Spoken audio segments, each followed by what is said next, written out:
Okay guys, so continue tayo sa doubly reinforced beam. This time is mag-solve tayo ng problem. So meron tayong beam dito, 300 mm yung width niya. Then yung effective depth nung tension bars is 500 mm and tsaka yung effective depth nung compression bar is we have 65 mm. So given yung FC prime na 27.5 megapascal and yung Fy niya is 415 megapascal, tsaka yung applied MU natin or the applied ultimate moment is 592 kilonewton meter. Bali, base yan sa mga dead load and live loads and other loading na inad natin dito sa beam, no? So, ayun. So, determine the required longitudinal steel area using 2010 or 2015 NSCP code. So, yung hinahanap dito is, ano daw yung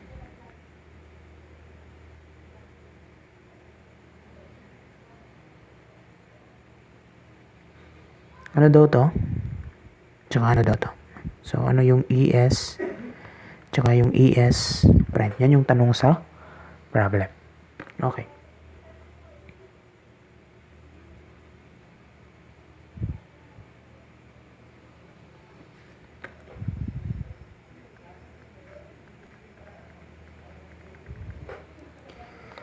So, para ma-solve yung problem na to, gawa tayo ng graph na. So, bali ito yan. So, ito yung magiging x-axis ko. So, may x and ito yung magiging y-axis ko. Okay? So, yung x-axis ko, assume ito yung mga strain ng steel. Then, yung y-axis ko, yan yung magiging assume ko na lang na y na kasi marami akong ano dito. Kasi yung gusto ko lang maano dito is yung phi factor na lang. Is yung phi factor. Okay? So, pag yung phi factor natin is 0.65,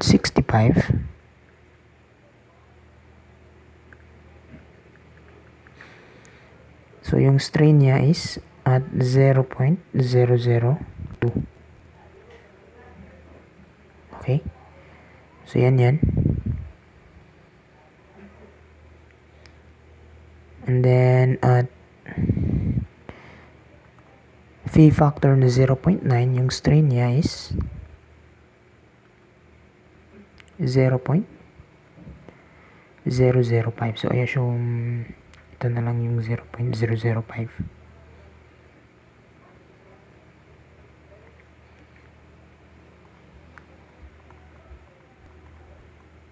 Okay. So, connect natin to. So, connect ko to. And then, connect ko to. And then, patungo na dito.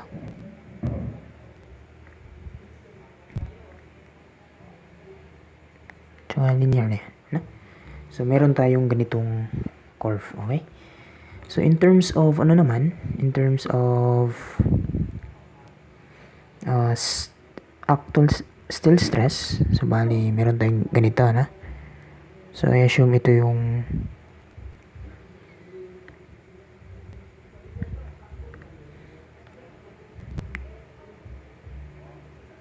FS ko.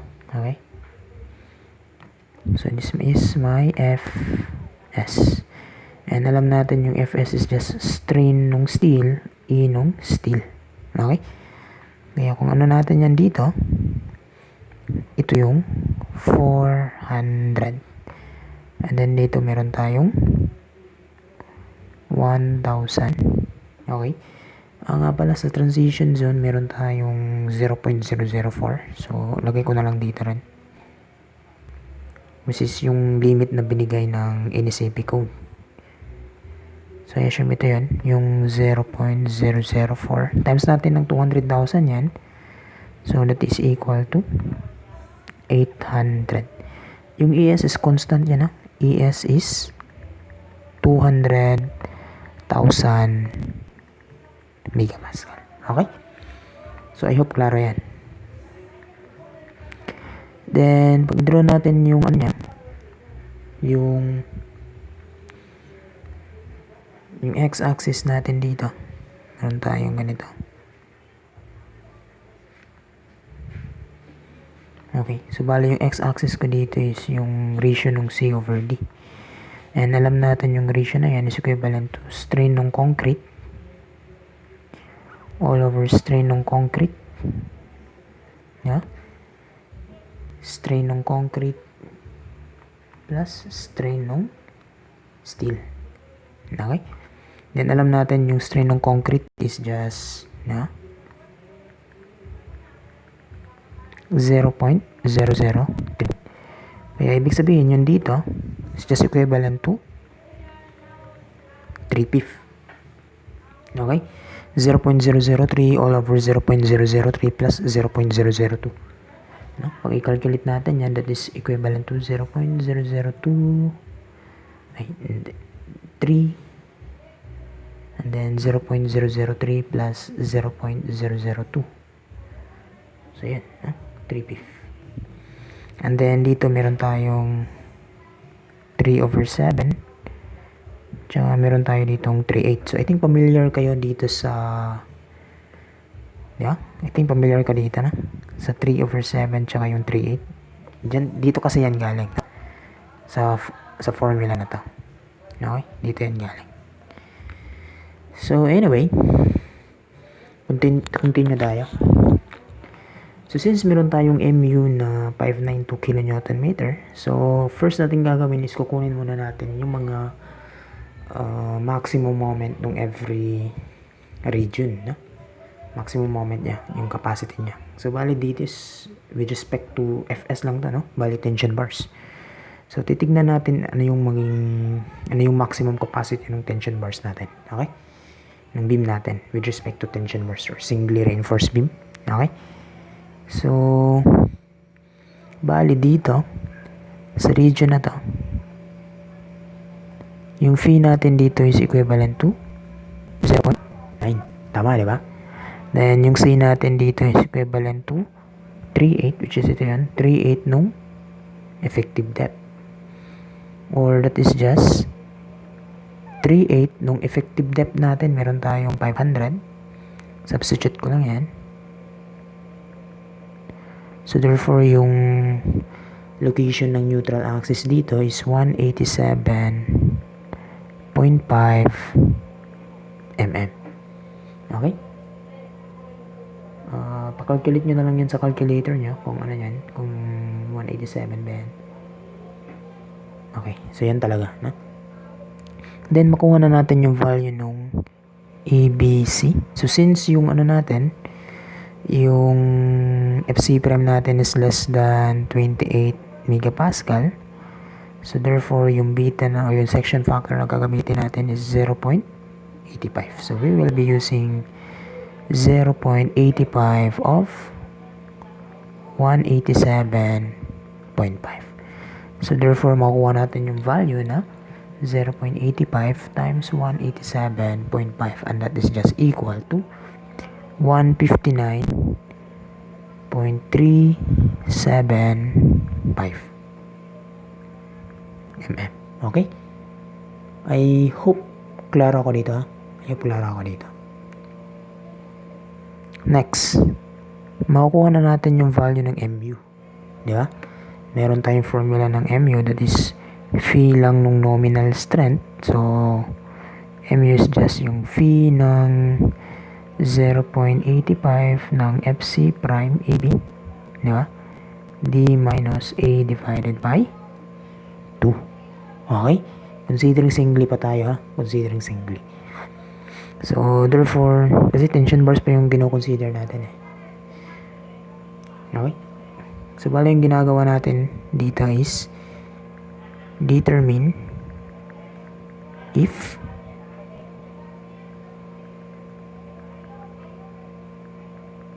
singly or doubly. Okay? So, at the same time, ina-analyze na natin yung problem actually, no? So we have substitute ko lang This is 0.9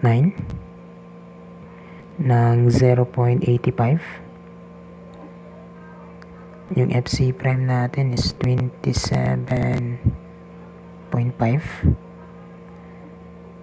And then yung A natin is na-compute natin yan. That is 159.375. Okay.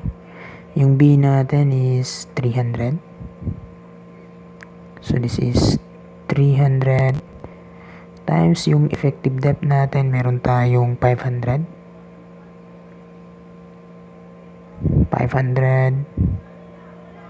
minus yung A natin na 159.375 all over 2. Ayan, so divide na lang natin to lahat by 10 to the power of 6 para automatic yung MU na masolve natin is in kilonewton meter. Okay? So, kung kukumputin ko yan, we have 0.9 times 0.85 ng 27.5 times 159.375 times 300. Okay? Times 500 minus 159.375 divided by 2. Then, divide ko na lang lahat by 10 to the power of 6. So, meron akong 422.774. Okay? So, this is 422.774. Okay? So, yan yung MU niya. Yan yung MU niya. Considering na yung fee natin or yung C na ginamit natin is 3.8. Okay? Ulitin ko. Considering na yung ginamit natin na value for C is 3.8 nung effective depth. Okay? So, yung MU niya is meron tayong 422.774. Then, yung MU applied natin dito is, diba? Yung MU applied natin is applied. Lagyan ko ng applied. Is 592. Okay? 592. Masyadong malaki. Nangyari dito. Teka lang. Naghang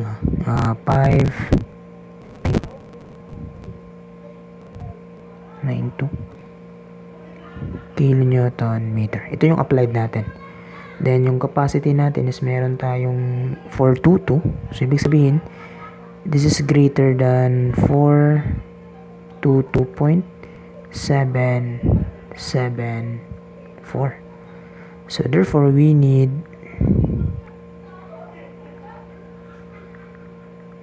compression bars, no? So, we need compression bars. So, we analyze need of compression bars. Okay? Kaya analyze natin yung problem na to in doubly. Okay? O yung beam na to, i-analyze natin in doubly. Or i-design natin in doubly. Okay? So, may mga scenario din na minsan hindi 3.8 yung ginagamit. Yung 3/7, which is yun yung sabi ng code, no? So, tignan natin, no? I-check natin. Pero actually, okay na to. Kasi yung sinabi ng code is at least, yung sabi sa code, sabi ng code is at least 0.004 yung strain ng concrete. So, pag sinabi natin at least, diba? So, pwede tayong gumamit ng 0.005. Yeah? Pwede tayong gumamit ng 0.005 or more. No? Kasi sabi niya at least no?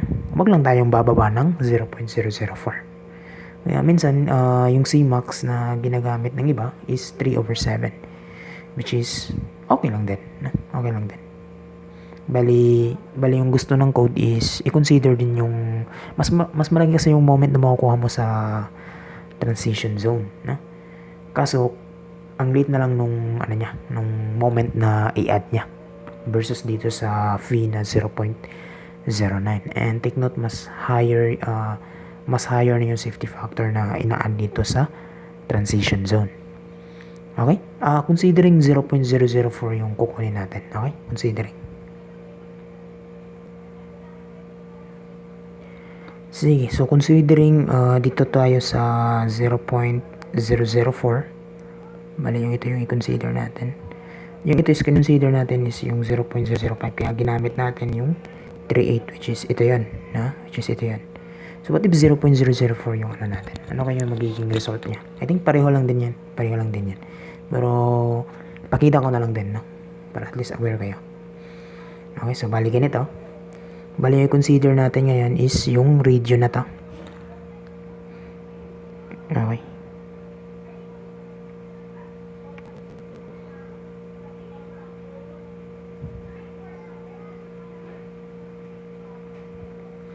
Ayan. So, ito yung region na to yung i-consider natin. Yan. So, bali kukunin natin yung fee dito. Yeah. Yung fee dyan. Yung fee dito is equivalent to ilan? Yung fee factor, di ba? May formula yan. 0.65 plus 0.25 nung FS minus nung FY all over 1,000 minus nung FY. Yun yung formula. So, ibig sabihin, pag sasubstitute natin yung value nung 0.65 plus 0.25, yung FS, alin? Ano yung FS? Ito diba ang FS? And we are considering 0.004. So, we will use 800 na FS. So, this is 800. Then, yung FY given. Actually, ito yung FY pala. Minimum strain nung steel is 0.002. Okay?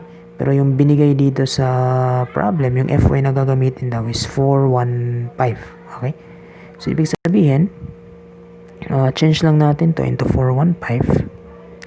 Okay? Instead na 400, so 415 daw yan. Okay? So, ibig sabihin, bali yun dito is ilan? Yes, that is 415 all over 200,000.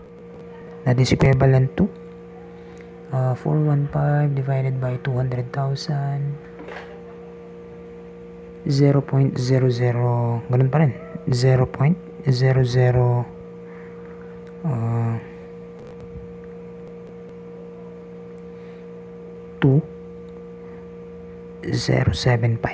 Okay? Or, dito naman, instead na 3/5, so yung gagamitin natin is 0.003, all over ng 0.003 plus yung 0.002075. So, this is 0.591133. Okay? So, yan yung limit niya. Kasi yung 0.002, yan yung FY, pag hindi minimum na Pero since yung binigay kasi na na given sa FS as FY is 415. Yan yung given sa problem. So, yun yung i-consider natin. So, bali yung instead na 400, you consider natin is 415. Okay? So, I hope clara ako, So, change ko na lang din yung dito. Okay, change ko na lang to. So, bali meron akong 0.75, 415, and 0.591133. Okay? So, at least kalaro na ako. Okay, so consider na natin to. So, meron tayong FY na 415. And then, meron tayong 1,000 minus 415. Okay ba? So, yung fee factor natin dito is, kumpitin ko muna 0.65 plus 0.25 times 800 minus 415 all over 1,000 minus 415. So, therefore, this is equal to 0.815. So, yan yung fee factor na gagamitin natin. Okay, so yung C, gamit to. Yung C dito is 3/7. So, pwede natin 3/7 ng effective depth. So, we have 3/7 times yung effective depth na 500. So therefore yung C natin is 37 ng 500. So we have 214.286. Okay, so yung A is just beta C. So we have 0.85 ng 214.286. So therefore yung A is just equal to 0.85 times 214.286, and that is equal to 182.1431 mm. Okay? So I hope klaro yan, ha? I hope klaro yan. So masolve na natin yung value ng mu, which is equal to phi ng mn. Yeah? Dito ko na lang ilagay sa next page kasi parang ano na eh. So bali dito yung C na ginamit natin is 3/7 nung depth. So yung mu nya is phi mn. Phi, gamitin ko na lang yung cc nung d minus a divided by 2. So yung mu natin is phi ng 0.85 fc prime eb, and then depth a divided by 2. So yung mu, yung phi na gagamitin is ito yan, 0.815, okay, times 0.85. Yung fc prime is given, we have 27.5,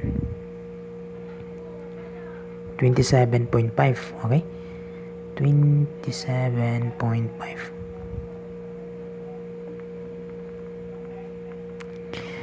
And then yung A natin, na-compute natin yan, that is 182. Point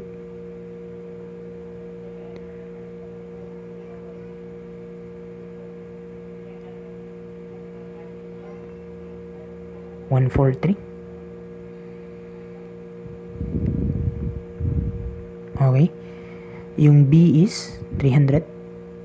Tama ba? 300. Naghahanga. Tingnan lang ha. 300.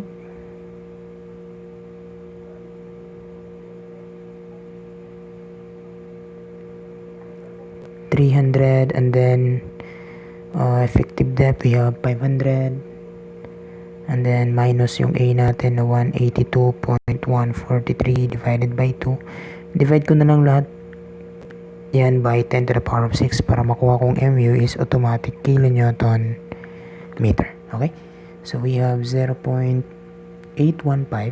times 0.85 times 27.5 times 182.143 times 300 times 500 minus 182.143 divided by 2, and then lahat yan divide ko ng 10 to the power of 6. So yung sagot is 425.687. so 425.687. So yan, no, makikita mo yung diferensya nila. So yung mu dito is 425.687. Okay, so yung applied na moment pa rin is 592. So this is greater than 425.687. So therefore it is doubly, and we need compression bars, no? Kasi di kaya ng tension bars. Take note, ito tension bars, no? Yung graph na to is based on tension bars. So hindi siya kaya ng tension bars alone, no? So kailangan natin ng tulong ni compression bars. We need backup. Okay? So makikita mo na kunti lang din yung diferensya, 422 pag gagamitan mo ng 3/8 nung depth.